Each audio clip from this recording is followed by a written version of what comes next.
Hey guys, this is something that I wanted to make.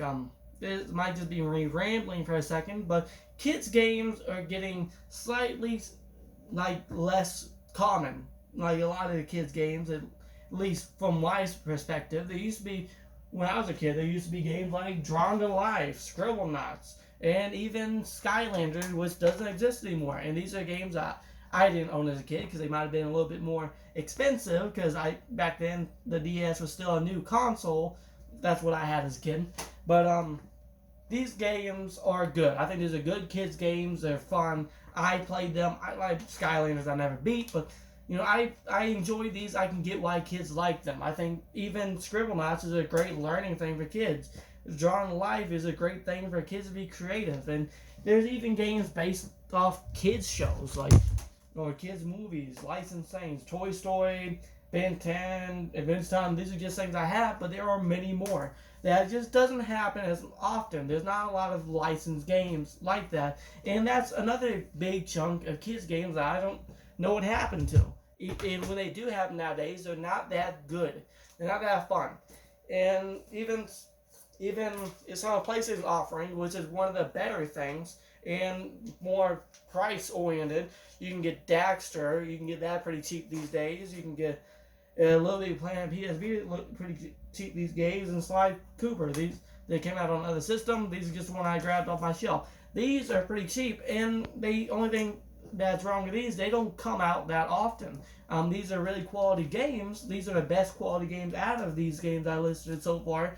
Only thing is, they don't happen that often, and there isn't that big of a library for them. And even one of the biggest kids companies, Nintendo, as much as I love their games, I couldn't afford them as a kid. And I know a lot of kids nowadays probably can't either. That's one of the big problems with it. Every once in a while, you might get lucky and get Mario plus Rabbids Kingdom Battle, which is rated E. You might get that for $20, but I know me, I can't play that much. I know that as a kid, I wouldn't be able to get a hold of that game because it's a little bit harder. I couldn't afford games like Mario as a kid. I had to deal with games like Phineas and Ferb. But one game company that keeps them coming with a kids game is Lego. And I have a few of these games, and I kind of want to talk about them. Because as a kid, I'm not sure why, I was going through a phase that I really didn't like these. Everybody would make fun of me with my Wii and all my kiddish games, so I kind of skipped them when Lego games really started getting popular. I didn't like them for whatever reason. I hated them. And through time, I slowly started to collect them, and I kind of wanted to give a list. I kind of wanted to go through each of these and say what I think of each of these. One thing with Lego, they have a large selection of licenses. They can, there's surely something out of the licenses that you like or your kid would like.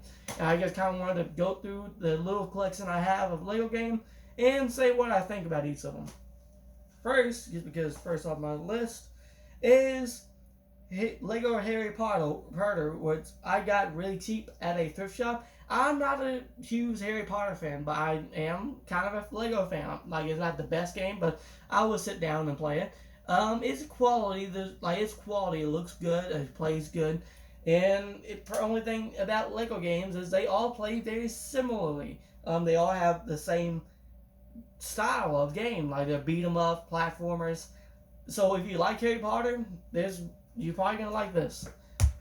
And then I got Lego Batman, which I actually got on two systems. I got it on the DS, I got it on PSP, which the PSP is the full game from when I played. I've never played it on a console, just I've seen it, and this is a full game. Even though PSP is a little bit harder to come by these days, so you probably get the DS version, and I know a lot of kids would rather have a DS than a PSP just because the DS is a lot more durable. And yeah, this DS version is a very good port of it, in my opinion. I think it plays well. I like Batman. I haven't played a lot of the DS version. I played a little bit of it. I've mostly been playing the PS Vita version. But I know that the DS version is somewhat easier and a lot easier to get a hang of, in my opinion. Trying to stick with my older games first. I got Lego The Pirates of the Caribbean, which is more of one of my favorites because there wasn't that many Pirates of the Caribbean games, and I like the movies. I thought the movies were fun, and I enjoyed them. And I don't have much to say about it because there's not a lot to say about the Lego game. I love Lego. I like the games, but they're not that much. They're not that much like to do. Like I mean, there's not that much difference in them. Like that's one problem that is wrong with Lego game. I do like that they continually come out. There's always a new Lego game on the shelf. But I feel if you played one, you played them all. But if you like the licenses, I think that does it. And next is I think my oldest one is Lego Star Wars. I got this because I got a new Xbox controller. I want something to play on it. I'm not a Star Wars guy. I played most of it. These graphics are a little bit older. But one thing, I'm pretty sure these are backwards compatible on Xbox One these days, and is backwards compatible on 360. And you can play it on original Xbox, so it's really easily to obtain. I know it also came out on a lot of other consoles. I think it also came out on DS. It's fun enough. If you like Star Wars, it's a really good find, I guess. And it's not that much money. I think it's around $6 to get this version. And I know it's probably just as much on a DS or something. Next is I'm getting into my more recent games. Lego City Undercover, which I liked this game. I liked it enough. I really like more of the Lego is original games because they have a lot of licenses. But when they make licenses, in my opinion, I feel like they're a little bit. I don't know. I feel like they're cheaper, in my opinion. They seem cheaper. Like they're still high quality games, in my opinion. Especially since they always go on sale. But in my opinion, when they don't have to make their own story, they don't have to make their own characters, they don't have to make any of that, the writing and everything, I know that a kid's not going to care that much about it. Orange feels a little bit cheaper, but with this game, they had to make they had to make characters, make a scene, make a story, all of that, and I think it is really well made. I enjoyed this game more than I think Lego Star Wars or Pirates of the Caribbean because it had a original story that I didn't just see from a movie. I did, like if you watch Pirates of the Caribbean, you know what's gonna happen. With some of these scenes, it's cool to see in Lego form and a little bit more cartoony, but you've seen the scenes before and you know what's gonna happen. So I think this is a really good pickup, especially since you can find it really cheap these days. I got it on Wii U. One problem that I don't like with Wii U, you have to use the gamepad, which is I guess okay for something, but it has motion controls and really bad motion control. Like if you have to look, like you have to find someone on the camera, you have to move this thing around until you find it. And I know some people might like that. Some people might think it's really immersive. Just not for me. Motion controls aren't my preferred way to play, and I think it actually takes me out of the game, in my opinion. But besides that, I really highly rate this. And speaking of that, Lego City Undercover. This version, I know it doesn't seem like I would have a lot to say about it because it's the same game, but right around when I got my Switch, I didn't beat it on the Wii U because of the motion controls, I didn't get to play it. I didn't like it. It took me out of the game, and it made me not want to play it. But this saved it. This is why I know how it ended because I bought it on this, and they took all the things I didn't like about it out. One thing I didn't like about the Wii U version is the graphics were a little bit not as good as other consoles because it also came out on PS4.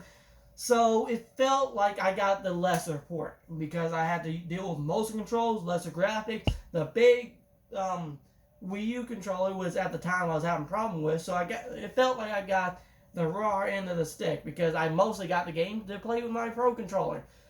This fixes everything. There's no motion controls. The graphics are better. Only thing I have a problem with about the game, it feels really drawn out. The story, like for example, this is just exaggeration. When you get to, I think 40%, like I said, you're 40% done. You're already done with the story. You just have to go look through this big open world and try to find all the extra bits, which I think is a way to pad out the game, and I really don't like that. I think padding out the game, sometimes with Daxter, for example, Daxter, it also had that kind of mechanic where you had to go collect things and everything, but it didn't have a big open world, so it was a lot easier to do so, and they didn't pad it out as much. You can get around 70% done with the game and be done with the story. Maybe I'm exaggerating, I haven't played the game in a little while, but you got a lot closer to having a full percentage done without having to go out and just waste time collecting all of it just to collect it all. And it's more fun to play, in my opinion. I don't think it's as fun. Think about Grand Theft Auto. Grand Theft Auto is a huge city would you really have to want to go and collect all, let's say, they had some kind of medallion you had to collect or something in like a small little medallion in a big city. Would you want to go find every single one of those? No, I don't think it's that fun to do that, but that's the only gripe I have about this game. But besides that, like I said, I like the original characters. It has Morgan Freeman in it. It has a lot of actors that you know. And I really like Chase McCain. I really like that they took Lego City, which is a Lego line of toys, and made it into more of a world and kind of brought it to life. Next, I'm going to save my best one for last. I got Lego Superheroes 2. This, I never played the first one, and I don't think you need to. Like I said, if you like the characters, then you like the game, because as long as you like the Lego game, then it's fine. And one thing I will say about this game that I really amazed me, because it is based on a kid's game, like it is a kid's game, and I think they went a little bit beyond for a kid's game, because most games you feel like they just threw it together. This one, I don't think they did, because they have a lot of characters that I think kids would like and comic book fans would like, because you haven't seen them in a lot of games. Like, I forget his name, the Knights superheroes. I don't remember their names because I'm not a huge comic book fan, but I know that they exist, and I think it's great to see a lot of these lesser known heroes in this game. And I think I haven't beat it yet. I'm working on it. I have a lot of those games to beat in my backlog. But yeah, I'm really looking forward to beat it. I like the characters. The only thing is I don't like Spider-Man's voice actor. That's my only problem. And yeah, like, it's a fine game. I think it's good, especially since I got it for $20. Next is my favorite game out of this whole list is Lego Worlds. Not like these other games. Like I've said, Lego games play very similarly. All of them do. All of them play very similarly, except for this one. It doesn't play. Like, I'm not saying that how they play is bad. In fact, if you like how they play, this might turn you off a little bit, because if you play Minecraft, it's similar to that. I know they have they have another mode where you go and help people on an island, but that's not what's fun to me. It's more like a sandbox creative mode. You can make your city. You can add police officers. I made a police station. I'm working on making me a town. And that's a lot of time you can spend on this, especially since it's $20 now. You can get it cheap on mostly everything. I recommend it on everything. I'm not sure why it took Lego this long to make this game, because you just build with Legos. It seemed like a really simple idea that it took him forever to make. But yeah, I couldn't recommend this game enough. There's a lot of things to mess around with, a lot of different animals, a lot of things to. I like to try to make different creatures fight each other, like a ninja fight, I don't know, a shark. I think that's fun. I might be a nerd, but I think that's fun. They also have Ninjago from their TV show. I like the TV show, so it was cool to see him in here. I don't have a lot to say about that. I wish they would have done a lot more with their licenses that they own. I wish they would have, they kind of helped out with, like, Batman. I think if they made Lego Dimensions more like this, I think they would have made a lot more money on Lego Dimensions. But thank you guys for watching. I'm not sure if this video was the best. I just wanted to make it. I've been having this idea for a while, and I stacked up all the games that I've been keeping on the shelf to do this video. So I wanted to put them back in their spots. So if this video wasn't the best, I'm trying to get something out. I'm trying to get back on my upload schedule. So I'm not sure what I'm gonna make next. I had ideas, but this video was a little bit of a flop. Mostly because I'm half asleep. I had a long trip today. But, yeah, it's about my time. So please like and subscribe. And see you later.